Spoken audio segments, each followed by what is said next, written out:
All right, then we're back at it. We're back to the grind, as all these like fucking kids say nowadays. These children's. These fucking people, these fucking. But yeah, no. Hello, welcome to the welcome to the podcast.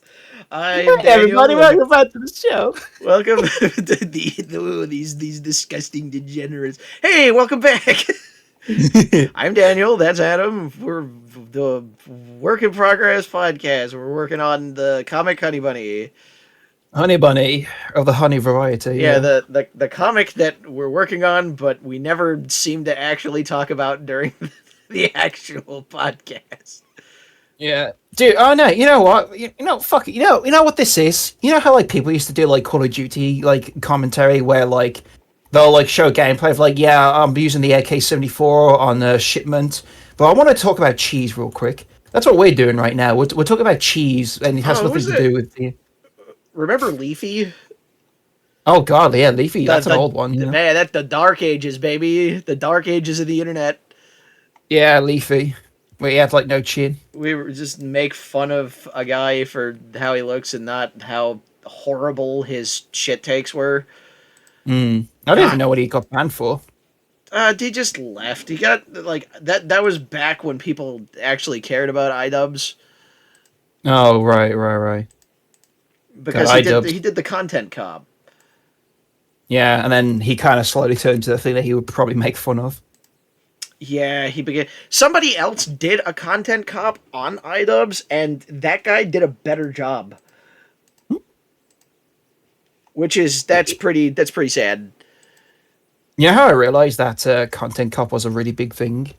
My fucking sister apparently watched that once in a while. And she Dude, don't really like watch anything on the internet. iDubbbz and like all of the guys that were surrounding like Filthy Frank, that was a big. You would like people would look forward to when a video came out. Oh yeah, it was Filthy Frank. It was also that guy called How to Basic, where it's just him like covering shit in like eggs and what have you. That fucking noise when like he like slaps his hand against the eggs. That's like smash like There's you know that. also those two Australian guys. They actually probably like did the best out of everyone. They just have that show where they get drunk. I'm sure that'll end. I'm sure that'll end well. Every fucking drunk content creator ever. I actually watch a lot of like alcohol content, and a lot of it's just really pleasant or funny. I'll take your word for it then. Yeah, a lot of it's just like, oh, this whiskey is actually pretty good, or oh, this whiskey's bad. Are you James May from like the Top Gear made a gin. are you getting the impression there's two types of drinkers? There's like the cool uncle drinker, and then there's like where they're just like you could just see them like dying in real time. Well, those guys don't like make content. In fact, I think the only one is like King Cobra or whatever. Oh God, you Gothic King Cobra. Gothic King Cobra, yeah. Oh God, that guy is like that. That's a guy that's dying in real time.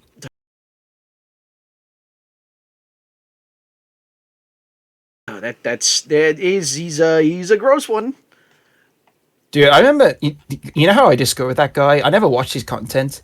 Some mad lads like discovered him on YouTube and actually flew out to where he lived and did a documentary on him. And the document, you know how do I describe Gothic King Cobra? You know when you're 14 years old and you and your friend, either you or your friends tell like fake stories, like fake sex stories to sound cool and shit like that. Imagine being that, but forever. Like your body gets older, but your mind stays the same. Well, there's some people who never grew up, Oh yeah, I mean, and there's a good majority of them that are my fucking friends. So that's it is what it is. You know, yeah. yeah. I mean, you never really do grow up. That's the thing. Oh yeah, I mean, I'm 30 now, but like, Like uh, that thing where like it's in the 1950s. It's like you're 14. Here's a rifle. You're an adult now. Like that era is fucking gone, dude. it's really strange to me because like, I'm 30 now, but like, I don't feel like I mean, I make jokes, a bit like, oh, it's blah, blah, blah. I mean, then again, I'm not like a loser, like what's it called, self-deprecate jokes or whatever. But I anyway, oh, you know what? That's a really good topic to talk about. Uh, don't get into self-deprecating humor. just don't do it. The reason why I found this out, and I actually helped some people out because there was that one guy that was in our server that constantly did it, and we told him not to, and he should stop. And he's actually Yeah, like mentally doing a lot better. arguably so. Yeah. Yeah, no, that and his ardent's getting better too. But the big thing is that self-deprecating humor is when you're making fun of yourself as a joke. Now, here's the Yes. problem. If you do a lot of self-deprecating humor, your brain rewires itself to feel good when you're feeling terrible. And Hmm. you actively have to feel terrible in order to feel good. So like it's like, oh yeah, I'm just a big fucking loser, like you are actively like changing the parameters of how you feel, and it's not a good change. So if Really if, not. if you start getting into that like, oh yeah, I'm such a loser, haha, lol, you need to stop that because that's bad for your brain. This isn't like violent video games will make you violent, but the only time that you're ever having a good time is when you're making fun of yourself. Yeah, no, that's bad. Don't do that. Didn't Bruce Lee touch upon this too? I don't know. He said a lot of Wasn't shit. that like? He was like a Wasn't it? philosophy major. He said a lot of stuff. I could have sworn it was like words or like spells or something. Or oh, what was it now? He said something that was kind of akin to it, but yeah, be like water. But yeah, Yeah, man. there Just is don't. a and yeah, that like if it's never too late to just stop making those kind of jokes. Not only that too, it's just exhausting to listen to. Like I remember there was a YouTuber. There's like a YouTuber who, I mean, I don't know what her fucking name is, but like she's like an artist and she like tells stories about her life, but then like once in a while she does like a music video where she's just like, yeah, I'm not feeling great. And it's just like a self insert of herself as a cartoon character, just always like being depressed. I'm just like, God, I'd hate to be your friend. It's just always just like, I wake up, I feel like shit. I'm just like, God, you are so exhausted. It's just the constant like trauma dumping is really like, and you know what? You're not helping the other people that are around you when you do that kind of thing. So just stop it. Get Would it some be rude help. to say? Would it? Would it be rude to say it's almost selfish to an extent? Uh it that depends on the particular situation Yeah. because there's some folks that use the sympathy points in order to be the biggest and loudest person in the room. Yeah, I'm not feeling good today, guys. And then everybody in the room's like, oh, you poor little baby. And you're just like, You know, oh my god, this fucking shit. It would be one thing. It would be. This is all anecdotal too, by the way. So take it with a grain of salt. But yeah. that that kind of person. That the person that wants to be the center of attention. So they do it. They seek the attention in the worst way possible. Oh God, yeah, Yep. dude. I I used to be that guy, but I was like weird and loud. I never was. I just sucked at talking when I was younger. But God, yeah. There are times though when like you read something where it's just constant trauma dumper, and I don't read it. Like it gets to a point where I don't read it anymore. I just go like wah wah, like I just turn into like Yeah, that yeah. I did that fucking baby shit like at my friends like while they were just like getting angry about McDonald's or whatever, and like everyone just stopped Oh, because they were like, "I mean, fucking McDonald's is so fucking expensive now, and it's all gross. It tastes like," and I'm just like, and they're just like, "Oh, what the fuck? Oh, your I baby do. went that? Oh, that's Oh, that's what I want to say to you. Yeah, come on, oh go. god." This is a thing that I do. Oh, if you ever want to piss somebody off, even more than they already are. If somebody is arguing about something that's really pointless, like a fucking video game or a movie or something, you go, "Oh, yo, baby, want your McDonald? You want your McBurger? You want some chicken nuggets? You want to come? Oh, yo, poor baby." If you do that shit, like somebody will actually like flip a table. Like, like it's so patronizing. It's so funny though. God, I have a memory Good of like, boy. You like, want oh, McDonald? You want chicken nugget?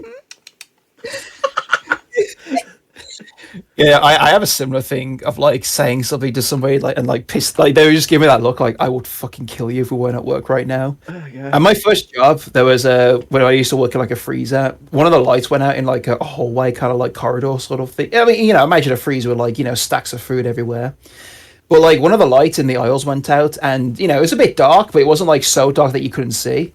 Like I could see just fine because the lights on like the other like hallway, I could see just fine. But one of the guys was like constantly complaining that it was dark, it was dark, it was dark, and I just looked at him. I just very bluntly looked at him and says, "What, are you scared?" And it's just like just gave it a look like I would fucking kill you if we weren't at work right now. Why are you scared? Oh, God. And the guy next to me, who was like our supervisor, was like just like laughing because I was like the quiet guy at work. He never really said anything, and like I just said that. He's like, The fuck? Like, God, dude, like, so my dad Yeah, told go me on. once, like, you need to, like, watch out with this button pushing shit that you do because one of these days you're gonna get hit in the mouth. And the thing is that I did so many combat sports because I'm not really a team player, so I just like doing. They were like, okay, you can either learn dance or you can do karate. So I was like, okay, I'm gonna learn karate because that's useful. I should have probably done dance because that's also useful in the modern day, but I think they go hand in hand, in my opinion. yeah, no, I learned karate, then I did boxing, I did swords for a while. All in all, I have a really lot, and I was in matches. I fought, and it was fun. It was a good time, but I know how to fight, Yeah. and also like I don't get knocked out easily. There are a few times where like I just got a straight fist to the face, and then I looked at the guy like, was that supposed to do something? And it's not me like I don't I know want you're it not to. trying to sound cool. I'm not cool. No, I was a big fucking fat nerd. Well, I Yeah. wasn't at the time. I wasn't fat, but like I was just this big nerd dork, really annoying, and also like any time in this podcast where we're being really sarcastic or really morbid, like that's just us. So you can Oh yeah, imagine. we're You just can like imagine in that. high school, like it was way worse for me. I was a psycho kid. Yeah. And yeah, I got into a few fights, and they didn't go well for the other people. Yeah, it's God. I was like the quiet kid growing up. I never really like said much and did much, but I feel like I'm becoming almost the opposite now because I'm like the outspoken person. To give you an idea how outspoken I was at work, my current job, I've had someone say to me, "I don't know what you did, but everyone's like talking to each other now when we kept to ourselves." So I yeah, think people that so we really met during COVID, and during yeah, that time period, we had fuck all to do, and we were all just like in Discord calls, and then we hmm realized that man, we really hate it whenever like these nerdlingers show up that just annihilate the conversation yeah, because yeah. we'll have a good conversation and then out of nowhere somebody'll just join and just ruin the whole thing. So then we just made our own server with like people that we actually like, Yeah, and yeah. we actually got better at talking. Oh yeah, I definitely I definitely made a name for myself because it was fucking because I was like I was for better or for worse kind of a shit. Back then, like even then. So like they were just like, man, this Tucker guy's kind of different. Probably the Yeah, most polite way to put it. you're gross and British and yucky and gross. Yeah. Did I say You you British? keep you keep inviting us though. That's the funny thing. That's because you guys actually have shit to talk about. Yeah, Almost because almost all of yeah. my friends, it's the same fucking shit every time. It's like, I feel Well, like yeah. every Well, single day in the UK, there's some wackadoo shit that happens where you're just like, oh, fucking cry. I mean, yeah. I mean, I told you off camera like something that was happening that I feel like would only happen. I mean, then again, it could have It's a happened thing that anywhere. you But like, got super worried about, and you're like, oh, the implications of this, and then like it just turned out fine.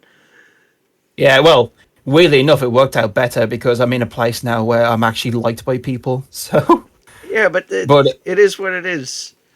yeah, but he know, mates. Yeah, but yeah, no, like it's really funny, like because I asked you, yeah, I was like, so what is this thing with you just constantly inviting British people? Is this like some kind of like thing that you just like? And then you was like, yo, no, you got that pub kind of like mentality. You just talk. You fucking talk. That's what I like. I I want think talk. I think the other thing about the people in the UK is that a lot of you guys go to work because your houses are insanely expensive. Oh yeah, we're fucking So here's the thing though, because of the time difference, it's like a 5 hour time difference. So by the time that you guys are done and you're online chatting, like Mhm. that's like when I wake up. Oh yeah, none of that. Like yeah, like even right now, I'm looking at the time. It's like almost 5 to 6. So like my Saturday is already like halfway done. Yeah. So that's the thing though. Is like I I can't talk to a lot of my friends because they go to work and they go to Yeah. work on this time zone. Well, it doesn't help too that you have like a very unorthodox kind of job. Yeah, that is true. I mean, to give you an idea, like you got the job where because you're kind of like at home, you kind of forget what day it is sometimes because it doesn't really like factor into it to an Yeah. extent.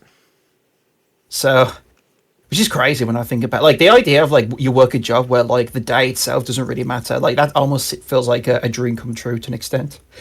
The only downside is that you have to self motivate, and if you don't self motivate, you're gonna not make money. Oh yeah, I would imagine that's the hard part because like you're probably I imagine there's probably people who work like the normal 9 to 5 where they look at you and be like, huh, but the fact that you could just sit at home and play games all day, it's like no, I could do that, but if I did that, I'd be fucked. I couldn't play games all day. Yeah, I mean these fucking suck ass Man, now the anyway. people So. that like won out on that Let's Play shit, Oh yeah, they're probably laughing to the bank now, but like good. it's not like a dead format now because I feel like streaming's what's taken over now. Like the video game. No, like there's people that just do Let's Plays. I feel like it's only the established people though. That's the thing. So I think that like for every 1,000 views, you get like $2, right? Yeah. So a typical Game Grumps video gets anywhere between 150,000 to 150,000 to 300,000 views, right? Right. So if you take that, and then what you do is you divide that by 1,000, and then you multiply that by 2. So a 30,000 a 300,000 view video makes $600. They're putting out Mhm. 1 to 2 videos a day. Christ. So, Yeah. if they put out 2 videos a day, that's 1,200. You multiply that by 7 days of the week, that's $8,400 a week.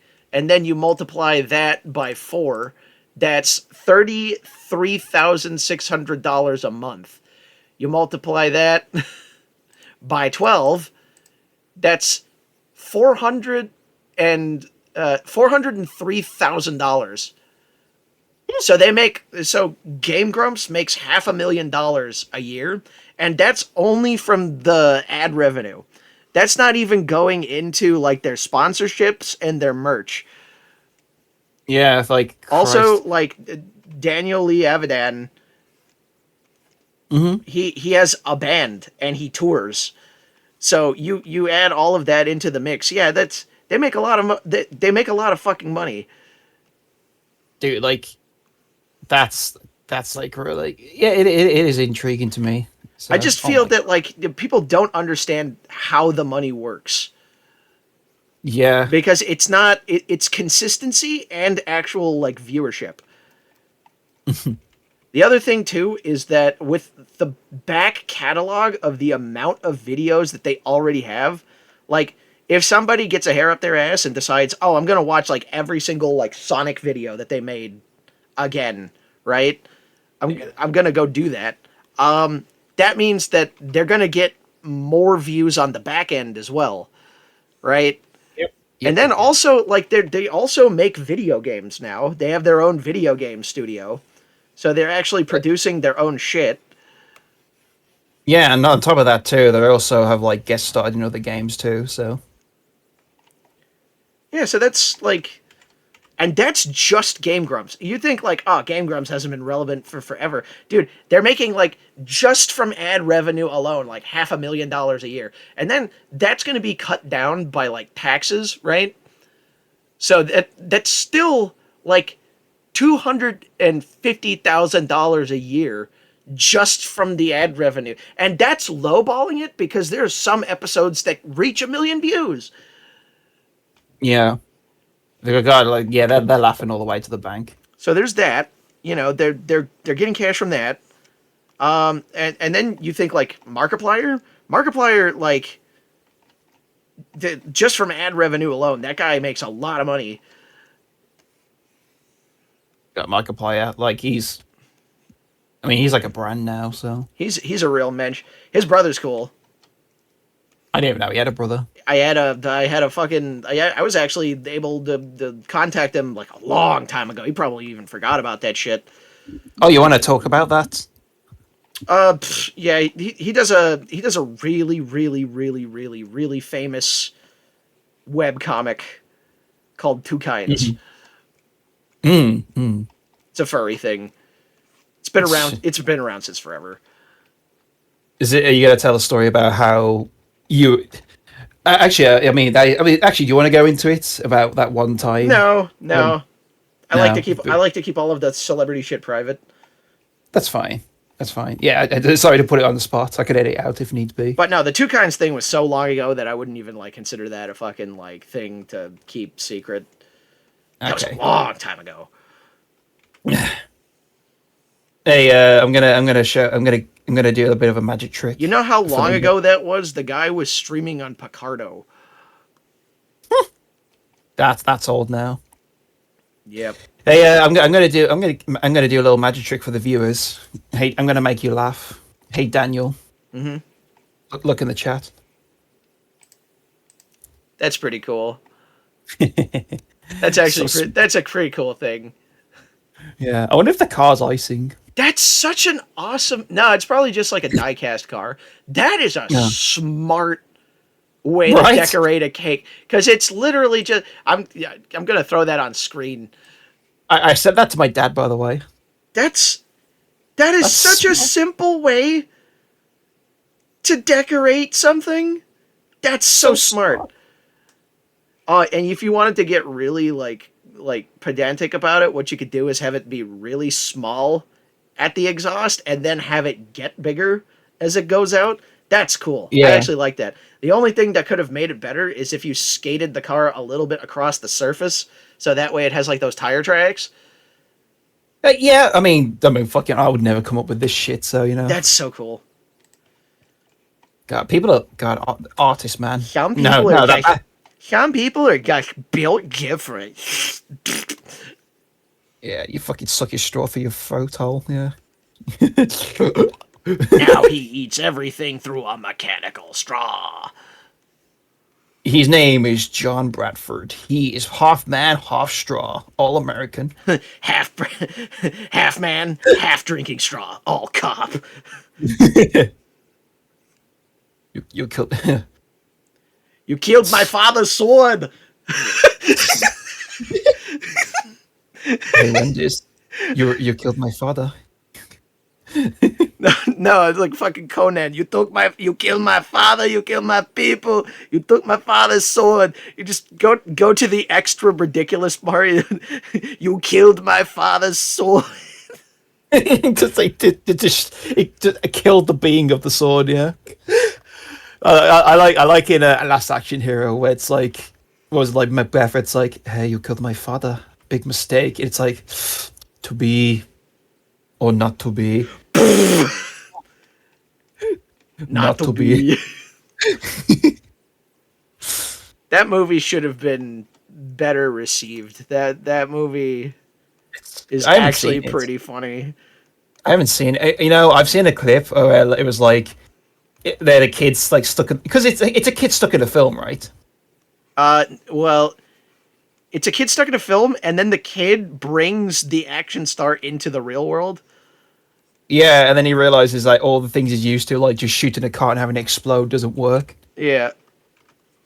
I do like the joke where it's like with it when he's still within the film, he goes to a store. It's just like I'm going to show you you're in Terminator, and it's fucking Stallone on the poster. No. Yeah, that is the famous actor Arnold Braunschweiger or whatever. You're like, no. Arnold, oh yeah, it's like Arnold Schweiger. Yeah, no, he's even better. He's like, yeah, I am the famous comedian Arnold Schweiger. Yeah. Yeah. Even Arnold's made fun of that in real life. There's a funny video of him walking around LA dressed as the Terminator. And then there's a bit where he like goes up to one of those like tour buses. He's like, with your permission, I'd like to talk. I'd like to commentate the. Basically, he wants to do the tour, but then he just talks about his life story. It's just like, and then the producers they see this huge Austrian guy be like, who is this guy? He'll never be an American star. This Arnold Schwarzenegger. Who is this guy? Dude, Arnold is like, I think he is the perfect encapsulation of like the American dream. He is, yeah, and God, Dude, I that guy remember. was rocking it for decades. Oh yeah, Because I he mean, came to the States with nothing, and then he like realizes that like just doing bodybuilding isn't gonna do anything, so he needs to like, constantly do things. He's just a yeah, busybody guy, and he does business college. Once he's done with that, he does landscaping and bricklaying with a whole bunch of his friends to keep them employed, so that way they could do bodybuilding.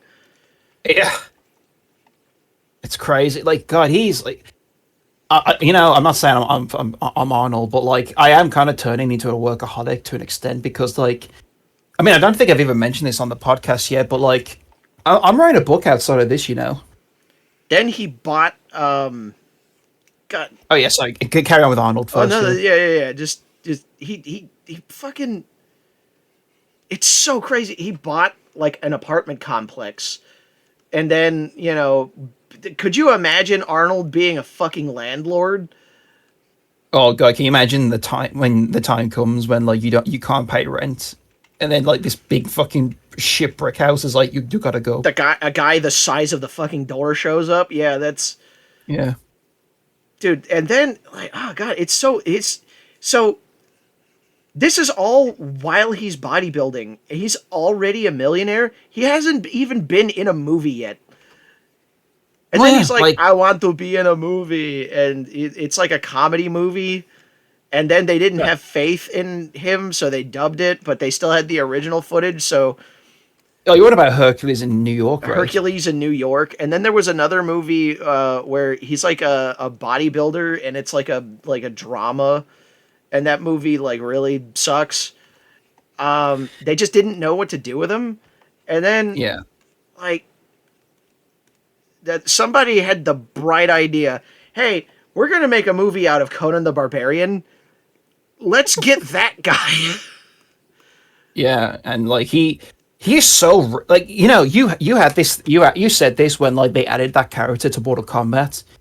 He's so like ripped to the point where he looks weirdly unrealistic compared to the characters in the game who are buff. So yeah, so they added like a perfect 1-to-1 Arnold Schwarzenegger from The movie version, yeah. the I almost said the Terminator. No, the Conan. the Conan the Barbarian.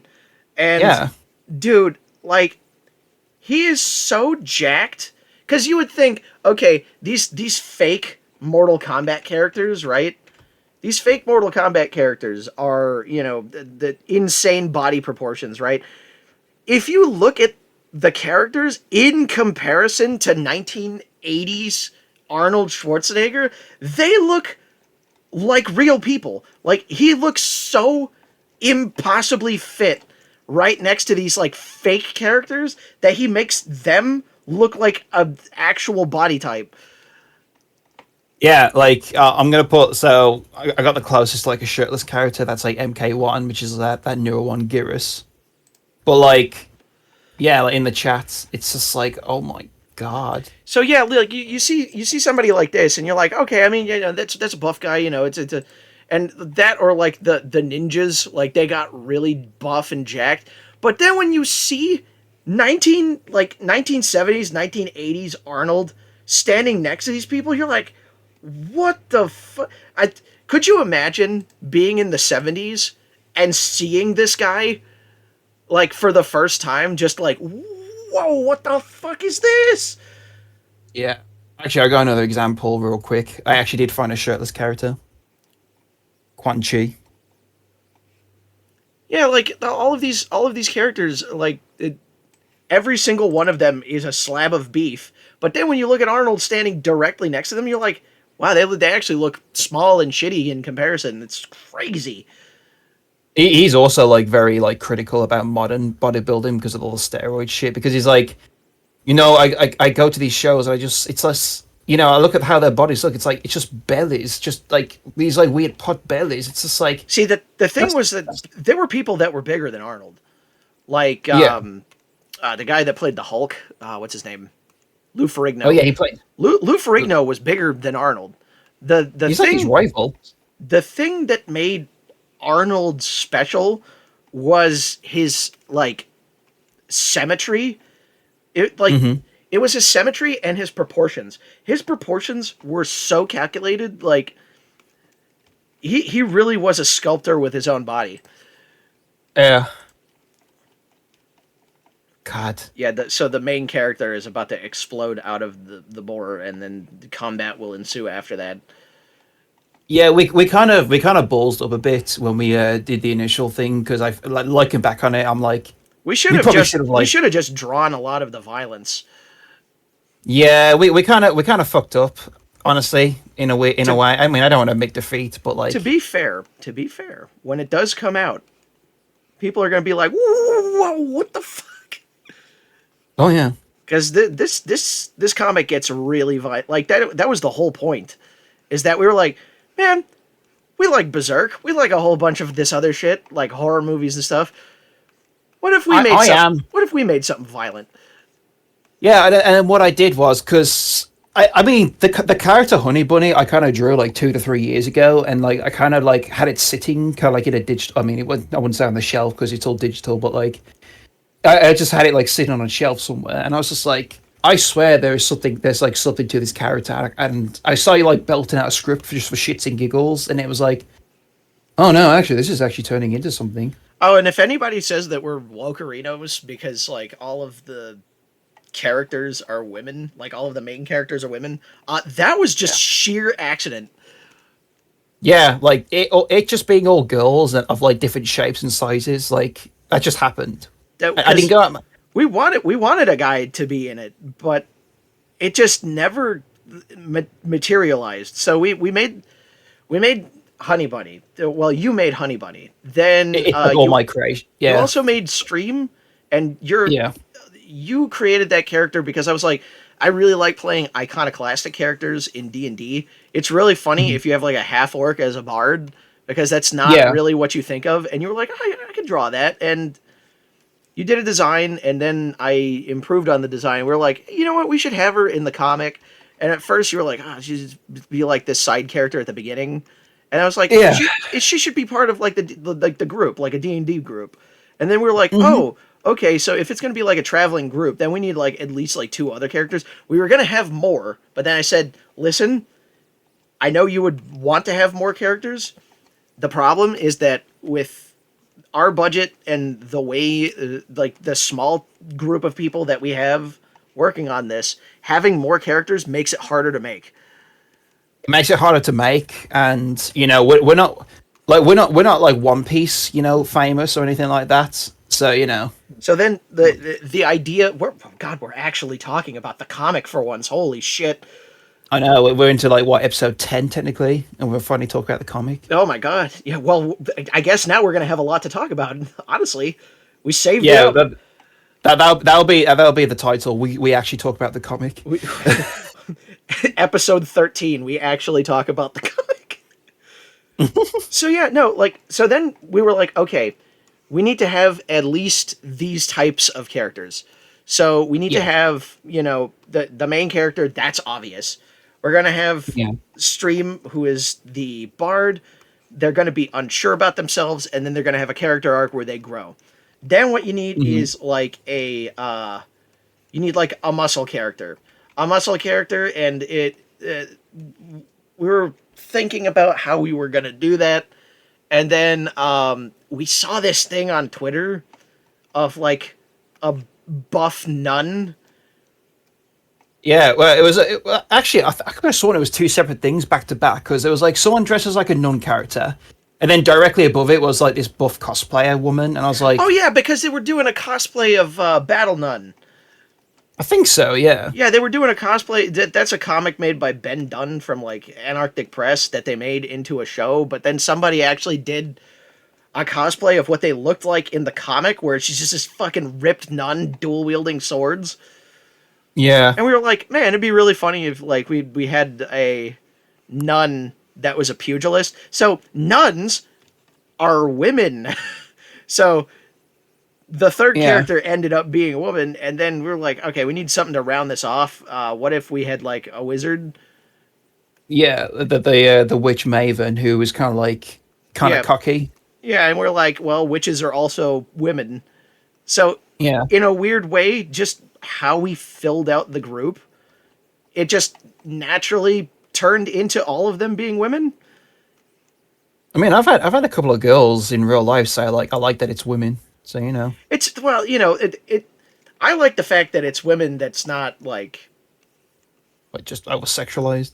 Well, the other thing too is like that they're not like crusading against men, because a lot of the villains are also women. It just Some of them, yeah. yeah. Also, that there may or may not be a character that kind of like joins the group Vegeta style. Yeah, you're gonna have to wait and see what that is in like half a year time. Yeah, but that's going to be a really fun thing. So like the party will eventually round out into like 5 people. Yeah. Who it And is? You'll have to wait and see. and god damn it, yeah, that character's also a lady. Yeah.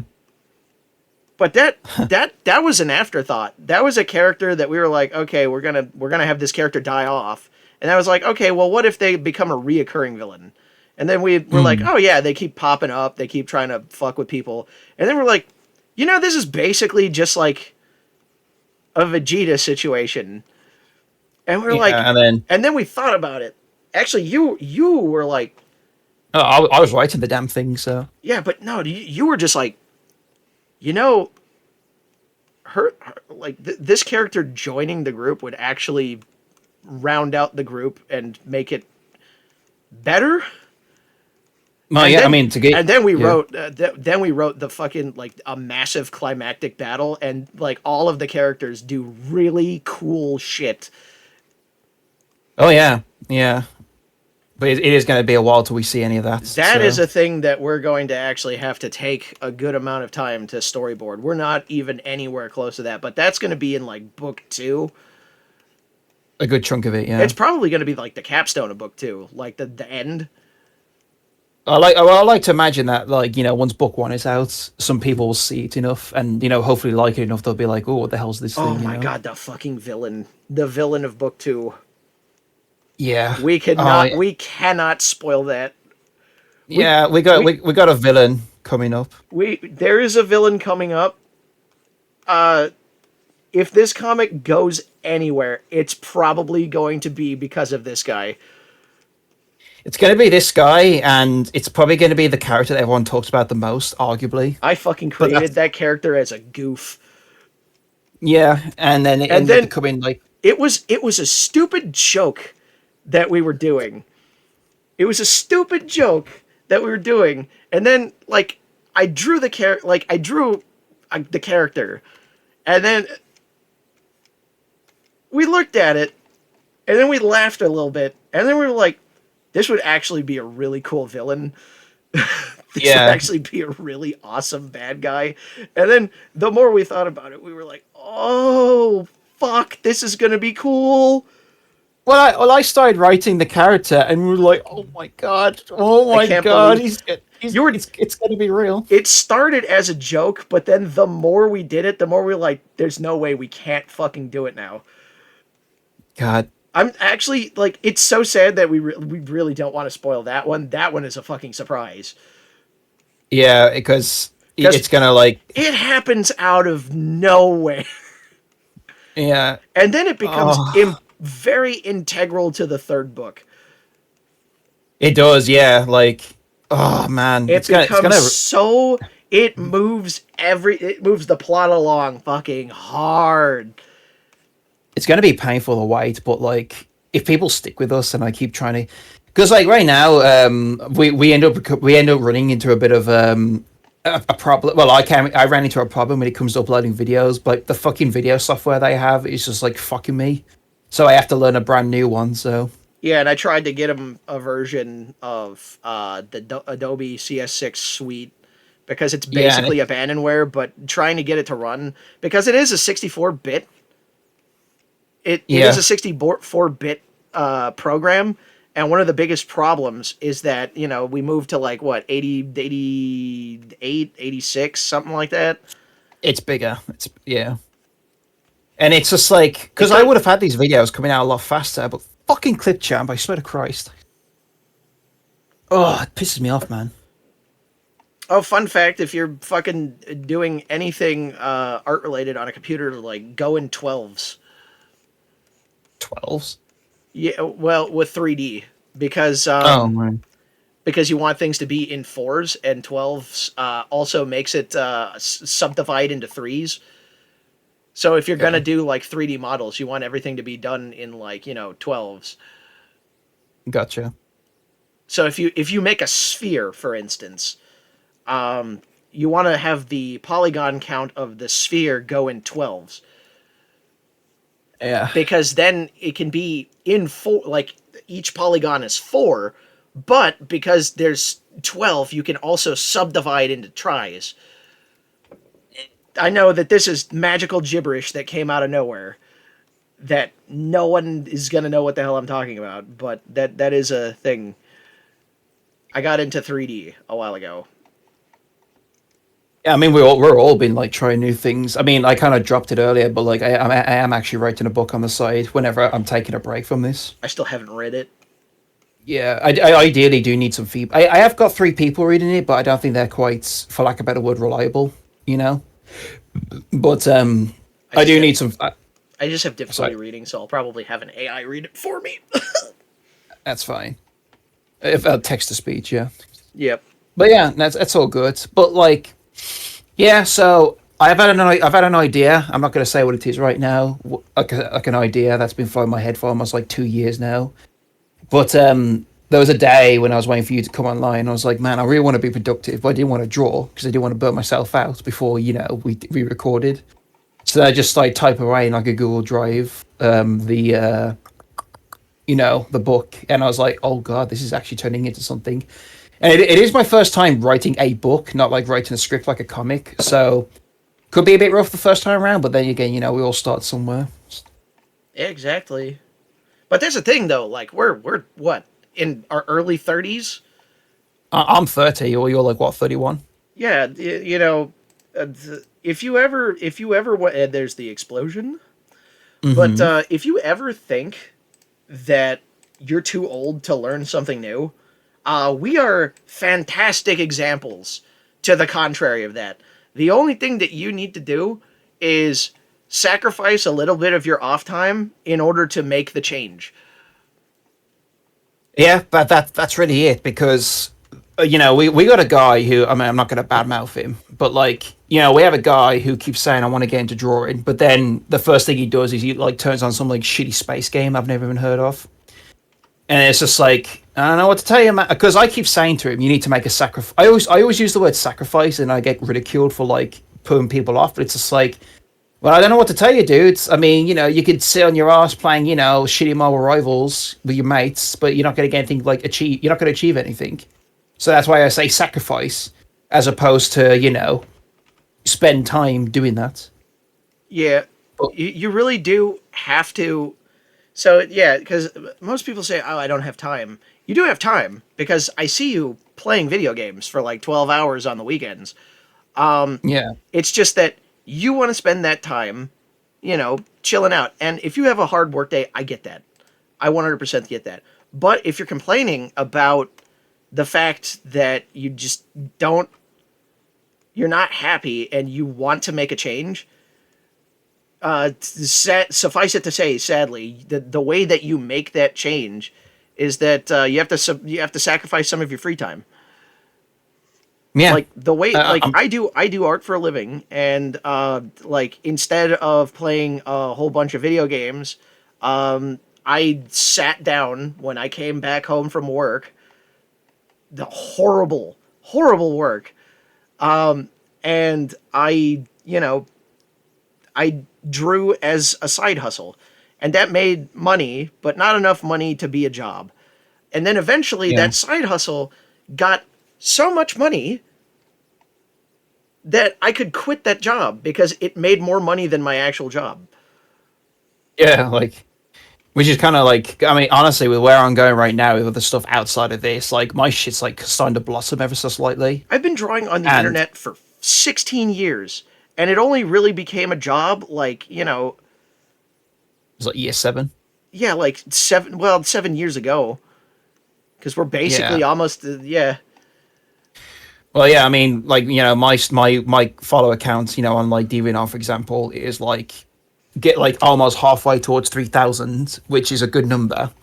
So what I'm probably gonna do very soon is probably gonna try and like make a bit of money just to finish off the side hustle amount that you could make, for the year. So yeah, you know. Yeah, But the and thing is, our point is, you have to do it yourself, though. It's down to you. it really is like when if you want to like do your own you want to be your own boss, work from home and do whatever you want. You need to have like a product that you can actually like sell or a service that you can sell. Like, Mhm. one of the biggest things that you can actually get into without any like artistic, creativity is just video editing. There are Yeah. so many video editing and editing internships because Mhm. you think the Game Grumps edit their own fucking videos, or you think that like Markiplier edits his own videos? No, like there's like 7 billion. He puts out 7 billion videos like in a month. Yeah. You when you make that level of money, you can pay to have somebody edit for you, and there's a lot of content creators out there, and the easiest way to start is you start doing some jobs for free, or you start doing some jobs for extraordinarily low pay. Even if you get screwed over, here's the thing: you might get screwed over, right? But that means that somebody else you might be working with is also going to get screwed over. And you network with that person. Yeah. And then both of you work on a project together. And now you have two talented people who were screwed over, now with rage and spite in your belly, making your own project. And all of this, Yeah. just the only thing that any of this like really takes away is time. But eventually that time that you put into it pays off. It pays off hard. Absolutely. Yeah. And again, I can't stress enough that you because I used to think that way. Like when you met me, I didn't do shit in terms of products. And then you actually like you kind of like honestly turn my life around in that regard. So No. and I mean, you know I helped the other artist in our friend circle. Like now he actually does the art for a living, and he can pay for an apartment And he Yeah, also pays for gym time because he wants to get fit. yeah, it's crazy. So yeah, honestly, if I just keep at it, which I am doing, because like, to give you an idea how much I'm doing this now, I have replaced video games with drawing for the most part. The only time I don't really do it is weekends, which ironically enough we're doing on a weekend right now. Well, not But only like, that, like, you get sucked into a video game super hard. Like watching a mhm, movie, that's like 2 hours. You could yeah, do you could do 2 hours and then you can get back to work, right?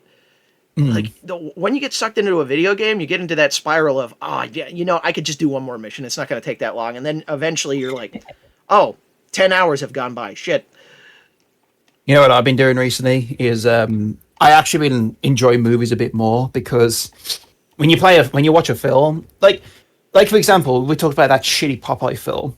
I'm probably gonna have that on in the background as I draw because I don't need to like put my hands on buttons except for when I save my drawings. Oh, that's the other thing about movies and audiobooks or like audio stories Oh yeah, or did do or that too. or podcasting is that you can still draw and work while also consuming media to calm down. You can't really I do that with gaming because you have to be in it to play. There are some games that are like casual, like, phone games where it plays the game for you, but there's sort still a of. level of involvement there that takes you away from the work. You want to know one really weird specific thing I've been doing recently? Well, it's gonna stop now because I uninstalled the game. You know that's a horror game I play called Dead by Daylight. Yeah. So I did this thing where there was a day where I wanted to work, but I didn't want to like. It was like I wanted to play a game, but I wanted to work at the same time. So I actually used a game. I used that game's most fatal flaw to my advantage. What I did was, so when you matchmake as a killer, it takes up to like 15 minutes sometimes for some weird reason. It's fucking annoying, and I enjoy that side of the game more so. So then I was like, man, I'm kind of just sitting at my computer doing nothing. And then I was like, wait a minute. What if every 15 minutes when this shit is going on, I just start writing in the background? So then what I would do, I would set the game so I could hear the audio as I'm like tapped out, and I would just start writing. And I've actually got so much shit done in terms of writing because this stupid game has a problem with its online. Well, I think that's, oh god, It's a very specific one. I think the only game that I could play while also working is Shogun 2 because the Yeah. amount of time it takes for your turn to start, you can Hmm. just turn your brain off and like do something else. Like Yeah, yeah. I think the big thing though is like if you do want to become a workaholic, like actually find some kind of sport. You definitely need an outside activity. Like, you know what I started doing because here's the problem because our work ethics always involve a computer, so it's like you can actually strain your eyes with the shit that we're doing. Yeah. So what I doing was I would actually start reading a physical book outside in my garden. I got back into doing Tai Chi. Oh, no kidding. So after a few hours of work, because the Japanese do this, where after a few hours of work, they're like, okay, mandatory Tai Chi time.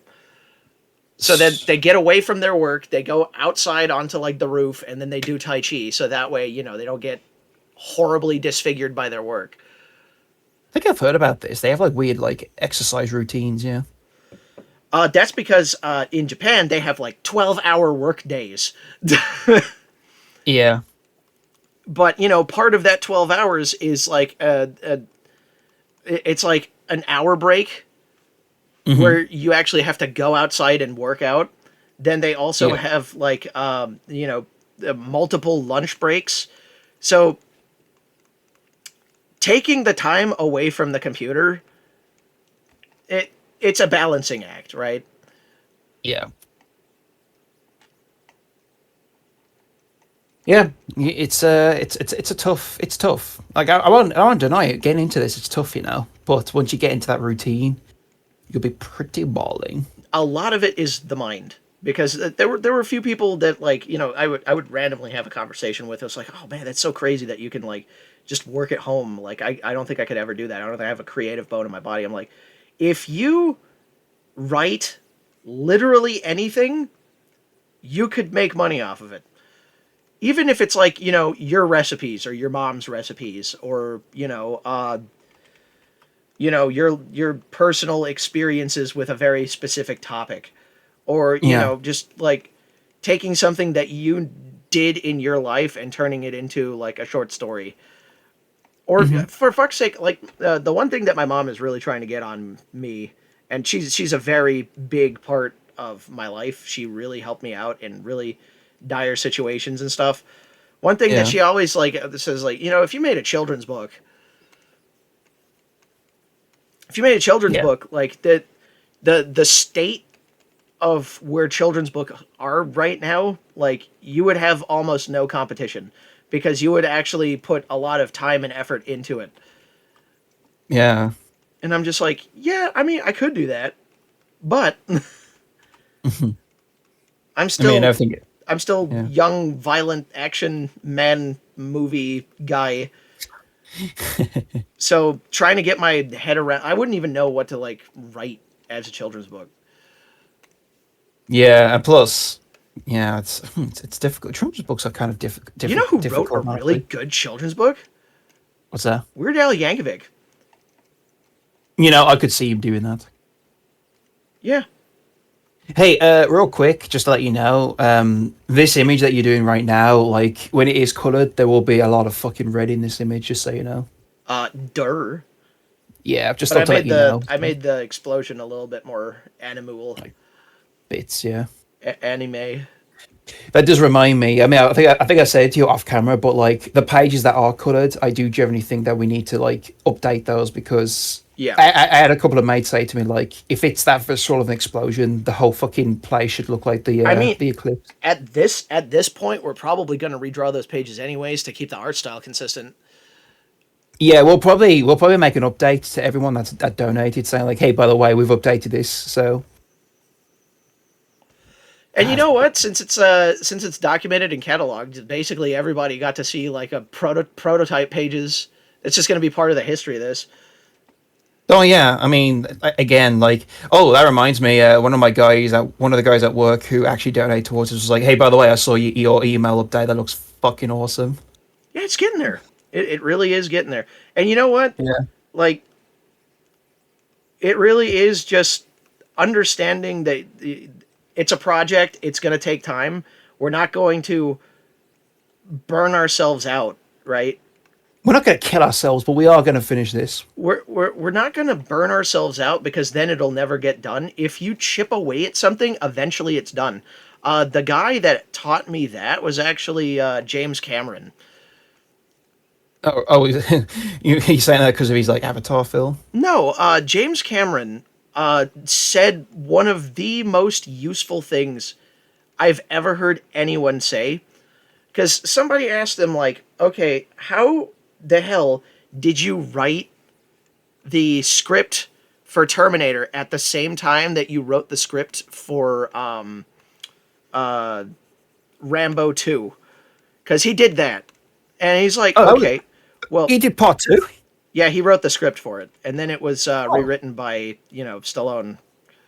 okay. But, yeah, the thing is, and he was like, okay, well, people think, oh, you're really talented or it's some kind of like magical ability. No. So what I did was I made a flowchart where I need to get two scripts done, and they're both 90, not like 90-minute movies, right? Like anywhere between 90 minutes and 2 hours. So each page in a film script is about a minute, right?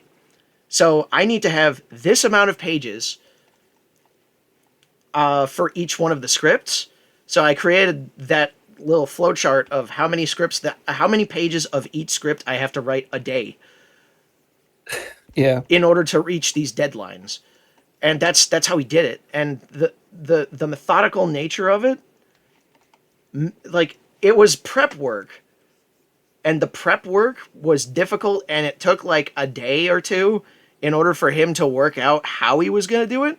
But once that prep work was done, making it was easy because he already planned it out. I That's feel like a cool. lot of people that start projects, especially like this, they say that they're going to do a project, they bum rush head first into just starting, and then Yeah. they lose steam, and because there isn't any like planning involved, it kind of just dies on like page 5 or 6. Yeah.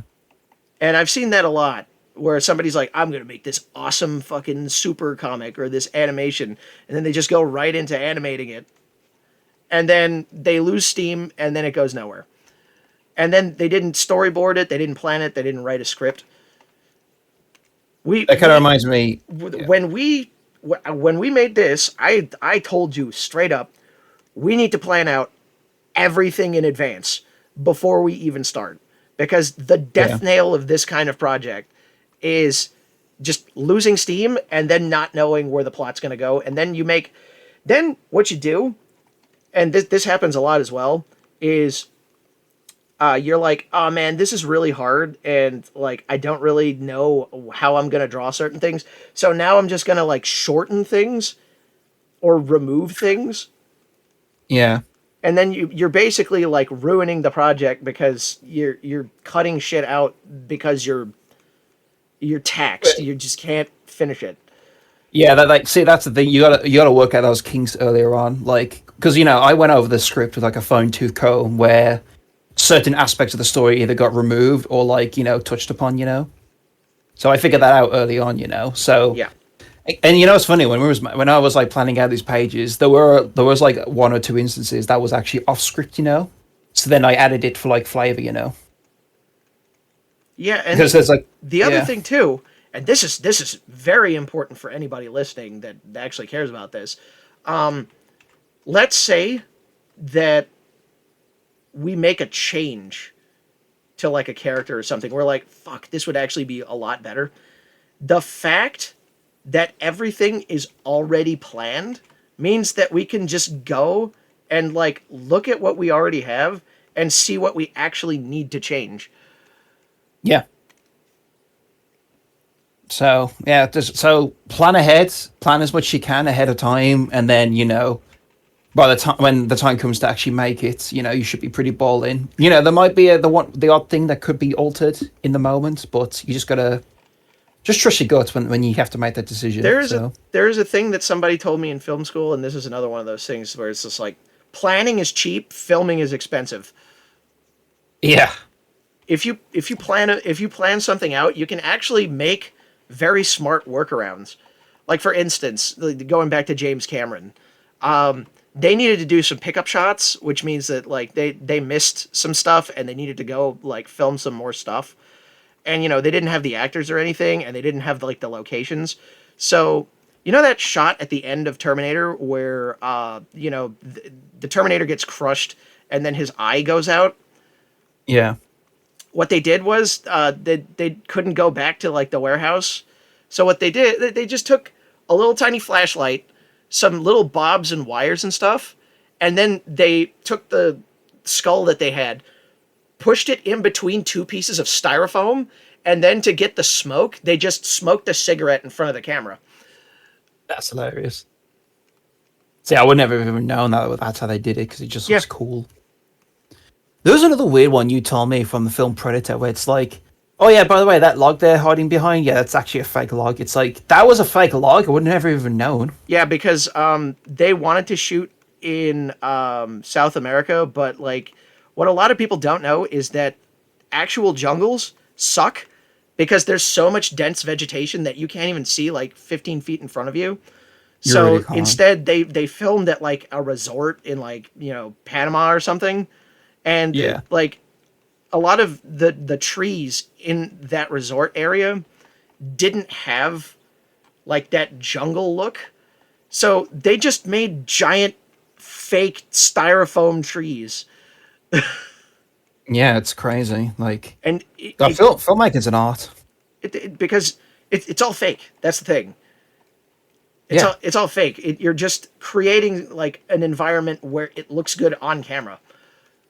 Like I think the Oh, yeah. alien queen in Aliens, man, it really is just me glowing up fucking James Cameron. A majority of the alien queen puppet, because they made it at full scale, to keep it from Yeah, being like 1,000,000 pounds, they used like electrical tape and trash bags for a lot of the body. that's funny. Oh So yeah, like like another this one. thing is made out of like fucking duct tape and trash. I mean, another one I could give an example of where it's like you like touch up a place to make it look like another place. Did you know that I mean, you know this, but like all the Vietnam stuff in Full Metal Jacket, that's in the UK. Yeah, that's all England. They It's all actually fucking England. they fucking import for that dude. Stanley Kubrick was so crazy. He wanted to work where he lived, and he Yeah, lived in the UK. He was like, I'm gonna film a Vietnam movie in the UK, and everyone's like, what the fuck are you talking about? It looks nothing like Vietnam. It doesn't even look like Southeast Asia. So he actually imported like what is it, like 40 something palm trees to the UK, and he had a special division of his film crew specifically to keep those palm trees alive.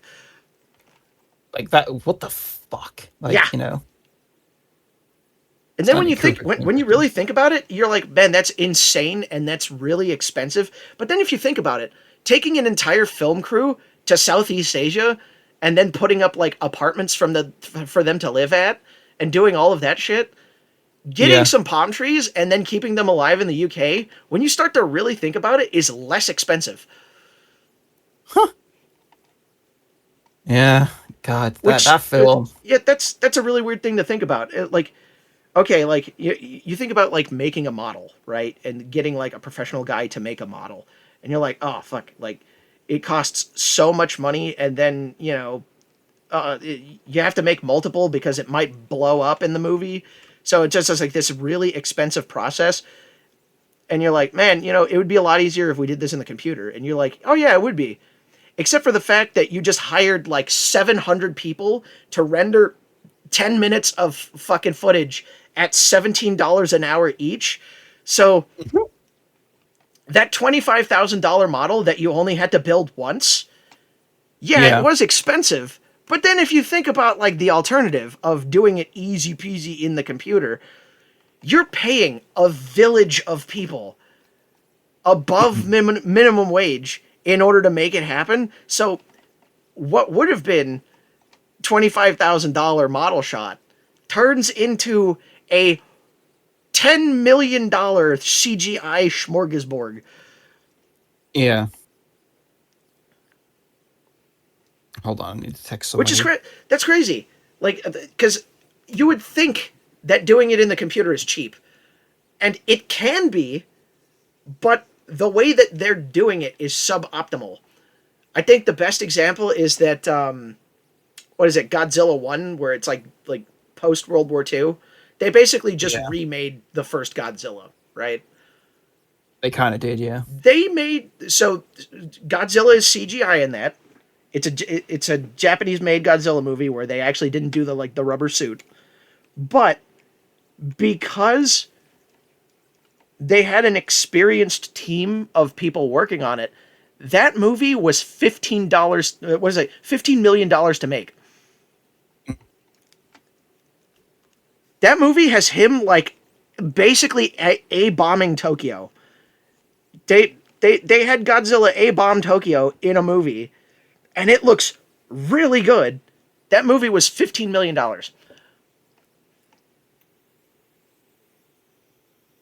Yeah, that original one is like, this is the original Godzilla, right? No. This is like Godzilla minus one. Oh, okay. Godzilla minus one was a movie made like a few years ago, and they made it for $15 million, and it grossed like $100 million at the box office. So it's like a super success, and it proved that you can make Hollywood level special effects for nothing if you just know what you're doing.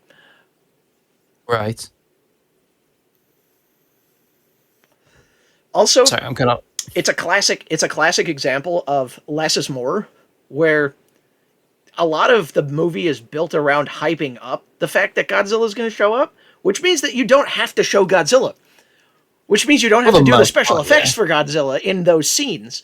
And what you do is you write really good characters having fucked up drama shit happening to them, and then you throw Godzilla at them. And it's a good movie, and they made it on like a fucking minuscule budget. Because oh god, I could talk about the fucking corruption in like the budgets of Hollywood movies. To touch upon something real quick, I've been slowly turning into the guy that's really interested in how the sausage is made. But the problem is like none of my friends, like you're the only person that's interested in that, and whenever I talk to other people about it, they don't seem to care, and it's like kind of getting on my nerves now that I have no one to talk to about The it. budgets of big movies like these like $500 million movies is so Mm. overinflated, it's ridiculous.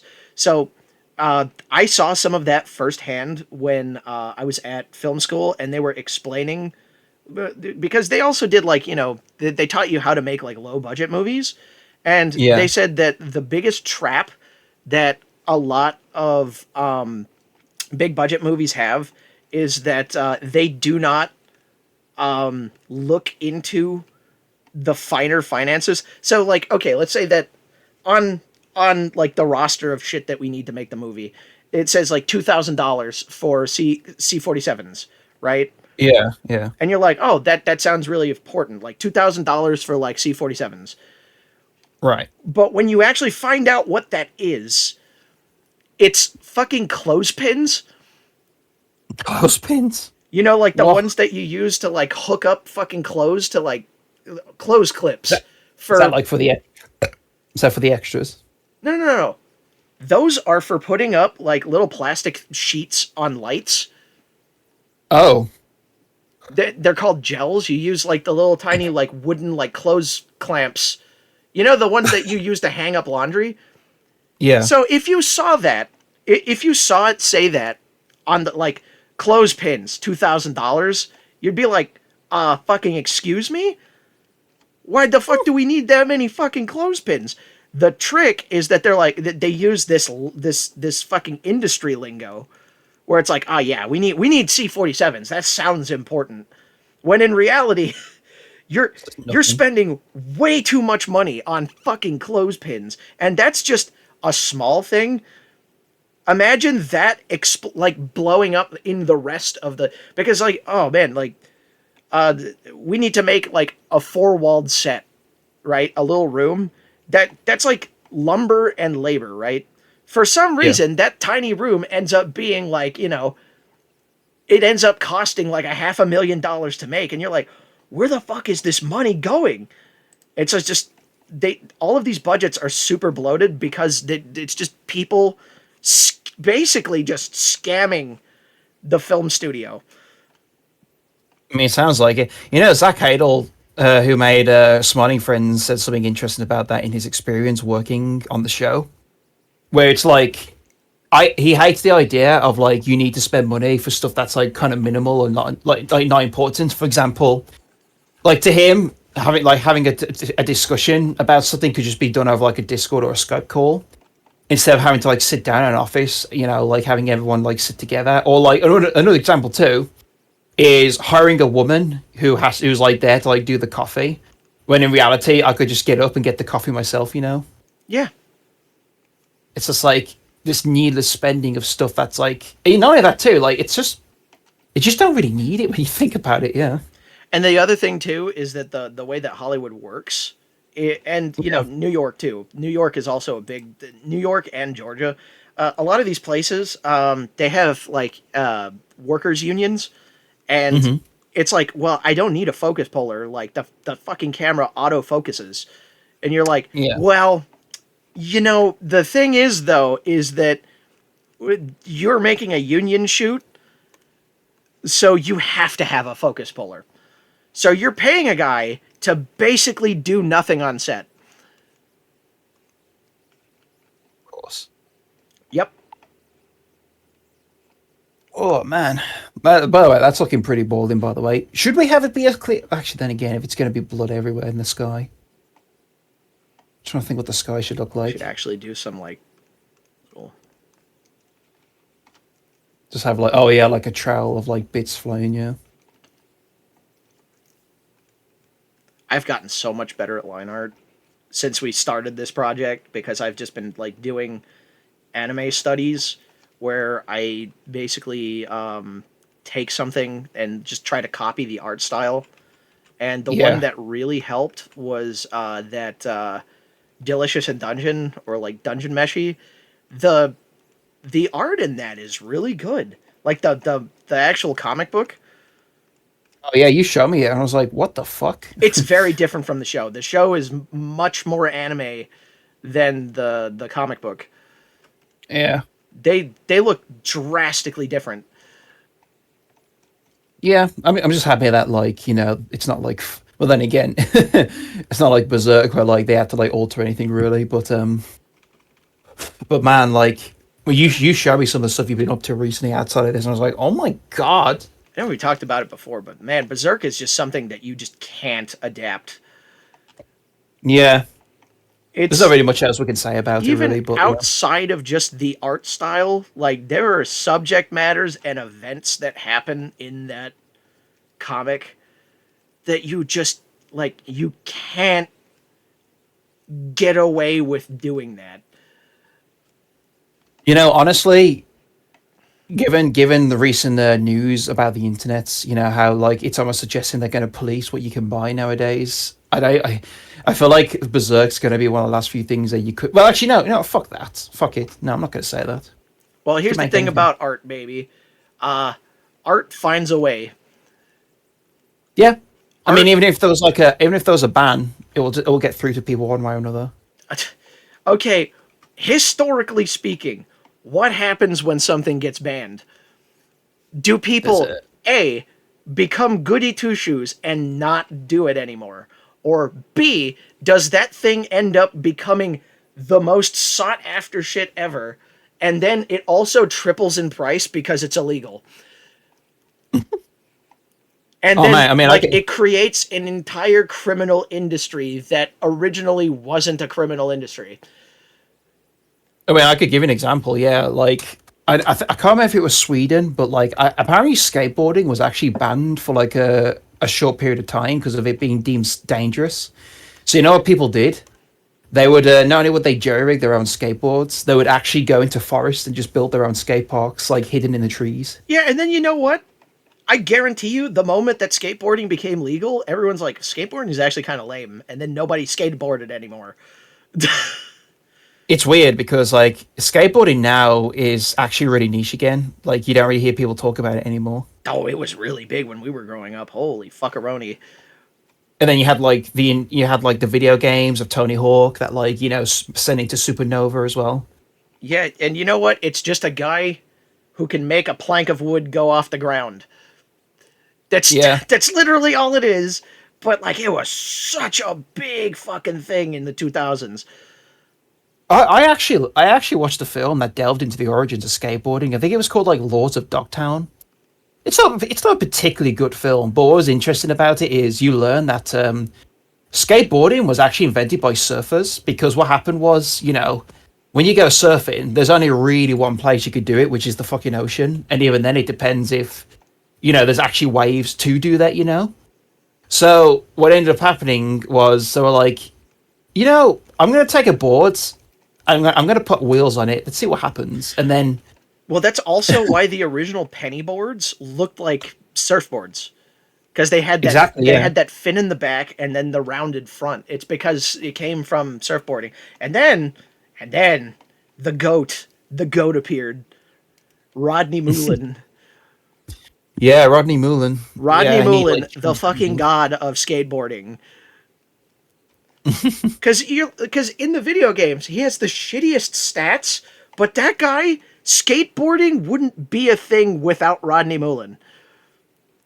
oh yeah. He Oh, invented the fucking ollie and the kickflip.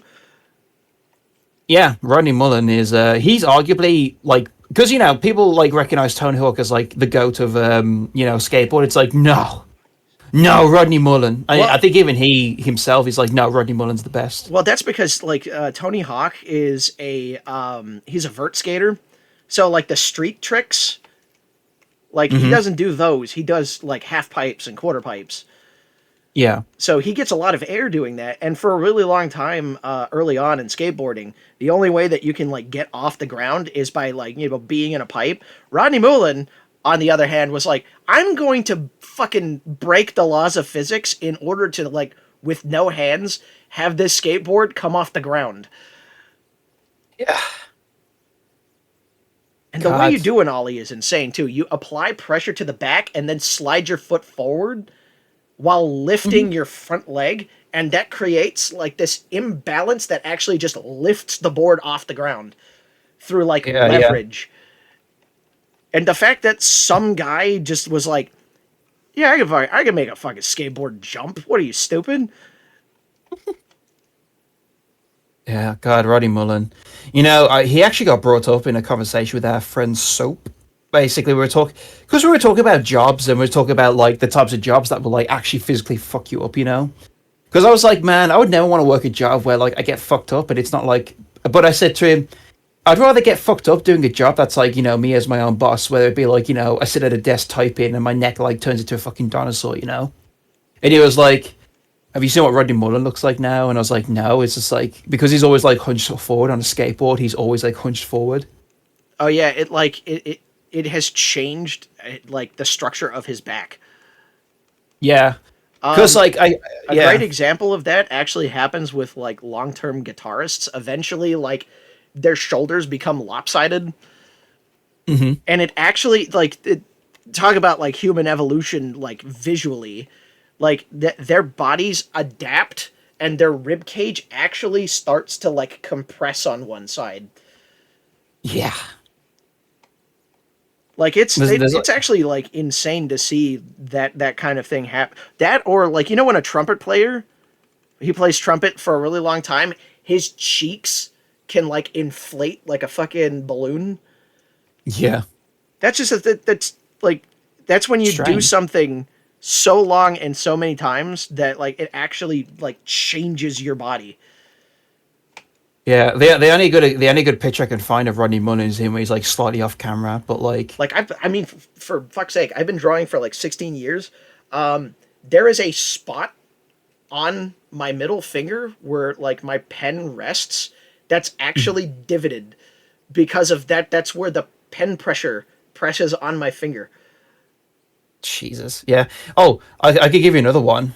The guy who made Gago 13. So in that like interview documentary you showed me, you see him wearing a glove, like a work glove, and the guy interviewing him's like, "Oh, you're wearing one of those gloves? Is that something you've always done?" It's like, "Oh no, I've been drawing for so long, my fingertips on my drawing have disappeared." And he's like, "Check this out." Try grabbing my hand, and the guy's hand just like slips off his fingertips. Yeah, Yep. like imagine that would probably happen to you, honestly. Like you draw for so long that your fingertips just vanish. I mean, it's not the fingertips, but like, well, also I have arthritis, but like, well, yeah, I have arthritis at the age of 30. But the other thing too is that that middle finger, like that front knuckle, Yeah. that front knuckle has like almost no cartridge left. I actually show this to people. It really fucks them up. Where like I just grab the middle finger and then I wiggle the front knuckle back and forth, Oh. and it just like jello. Yeah. Oh God. I guess we all take our bodies for granted. Hey, you know what? Like, I would rather have fucked up fingers than fucked up legs. oh yeah, like I mean, God, 'cause that's the thing. Recently, like I've been thinking about like my life choices. I mean, I'm trying to get better if this comic is any indication, but like, God, I mean, to be honest with you, the job I'm doing right now, before I did this like revenue thing, I used to work on the shoots where you had to like physically lift boxes all day, and it was fucking me up to the point where I couldn't even draw. And then I do this job now where it goes from lifting to just walking around a lot, which is arguably a lot better and healthier. Actually, Because since we're talking about this, I'm just gonna try something, but I'm gonna yeah. see if it actually looks good. Sorry, continue. Oh no, I was just saying basically, like being physically lifting boxes all day that weigh a ton, it fucks with you and it becomes a mental game as well. So I just couldn't draw. Like drawing, I didn't want to do it. And then the moment I did a job where I'm just walking around a lot instead, I can do this whenever I want to now. Ooh, God, we'll be going for over an hour again. I know, but this is something that I actually saw like Kentaro Miura doing, where like the amount of like line work. Could you imagine? Because he did this for every tree. This like this bark thing that I'm doing. Hmm. He did this for every tree. He did it for every character. He did this like this cross hatching and hatching, and then like the edges would be like erased, and like he did it for everything. That's why like one chapter of Berserk takes like 4 months to make. Okay, here's the thing. If you want to try doing that, you can, but I'm you not would doing have to that. keep it. I just dicked around with it. I'm like, nah, no. Miura always kept quiet about why sometimes he took breaks, but there was one time when he actually spoke up about it and is like, "Oh yeah, I switched to digital and it like really tripped me up, and I'd have people banging on the door saying like, stop working, stop,' because He was you know, editing. He was editing individual pixels. yeah." So I heard Like that. I mean, that's like a common he was thing, though. like this, like this, like oh god, the eh, eh. He was Yeah, doing that. yeah. Then like his people were like banging on the door saying like, "Well, just stop doing that to get the page out," basically. Moron! At least he had people. At least he had people there. Jesus, could you imagine if he was doing all that shit alone? Boy. Well, I mean, I think originally he was, and then that's the thing I've noticed with like these manga artists is like it seems like after a while they actually have like a studio to like do stuff together. Yep, yep, yep. Because like even the Galgo guy has like people who, because when he got in that video, it looked like he only really did the characters and like he had people do backgrounds for him. Yeah, I mean, even like my favorite guy, like Ryoichi Chigame, has like one person that like does all of like the scanning and then like the compositing on the actual comic pages. Yeah, That one part where Ryoichi Ichigame is drawing something and then he puts a little note in the corner of like a little arrow. He's like, oh, it was, yeah, it's like what is that? Oh, like I really suck at drawing characters facing like the right side. it's like an So epic. Yeah, this is a note for my editor to flip the image. yeah. God, that's so funny to me. It's like I can't draw them looking left to make it so flip it. Yeah.